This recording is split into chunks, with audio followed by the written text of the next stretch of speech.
তো Ghibli style AI animated image তো আপনারা নিউজ ফিডে অবশ্যই দেখে থাকবেন, যা 5 থেকে 10 সেকেন্ডের ভেতরে ইজিলি বানানো যায়। চ্যাটজিপিটিতে শুধু একটা প্রম্পট দিয়ে একটা পিকচার দিলে গিবলি স্টাইল ইমেজ রেডি। কিন্তু আপনি জানলে অবাক হবেন যে এই আর্ট স্টাইলের অরিজিনাল আর্টিস্ট হিয়াও মিয়াজাকির মুভি দ্য উইন্ড রাইজেস এই 4 সেকেন্ডের একটা ক্লিপ বানাতে তার সময় লেগেছিল প্রায় 1 বছর 3 মাস, যা আজ আমরা 5 থেকে 10 সেকেন্ডের ভেতরে শুধুমাত্র এআই ব্যবহার করে খুব ইজিলি বানিয়ে ফেলতে পারি। আর আমরা জানিও না এই অরিজিনাল আর্টিস্ট কত বছর কঠোর পরিশ্রম আর অপেক্ষার পর এই অরিজিনাল আর্ট ফর্মটি ক্রিয়েট করতে পেরেছিল।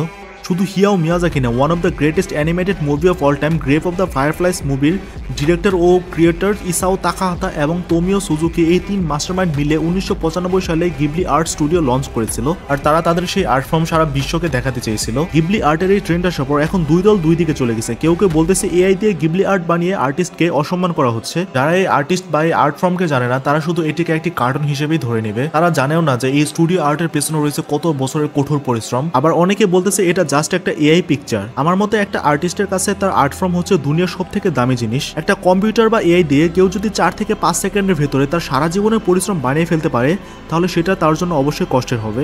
আপনি এর অরিজিনাল আর্টিস্টকে ক্রেডিট দিন বা না দিন, এআই দিয়ে সবকিছু হুবহু করতে পারলেও আর্টিস্টের বানানো হিউম্যান ইমোশন কখনো রেপ্লিকেট করতে পারবে না। Grave of the fireflies animated মুভিটা হচ্ছে এর সব থেকে বড় একটি উদাহরণ। তার বানানো সেই অ্যানিমেটেড মুভিটা আজও একজন ম্যাচিউর মানুষকে কাঁদাতে পারবে। আপনি যদি গ্রেভ অফ দ্য ফায়ারফ্লাইস মুভিটা দেখেন, তাহলে আপনার গিবলি আর্টের প্রতি একটা রেসপেক্ট আসবে। গিবলি আর্ট বা গিবলি আর্ট স্টাইল মুভি যদি আপনার ভালো লাগে, তাহলে আপনি কমেন্ট বক্সে জানাতে পারেন। তাহলে আমি আপনাকে আরো এমন কিছু মুভি সাজেস্ট করতে পারবো যেগুলো দেখে আপনার অবশ্যই ভালো লাগবে, তাই এআই দিয়ে বানানো পিকচারের চেয়ে 1000 গুণ ভালো হবে।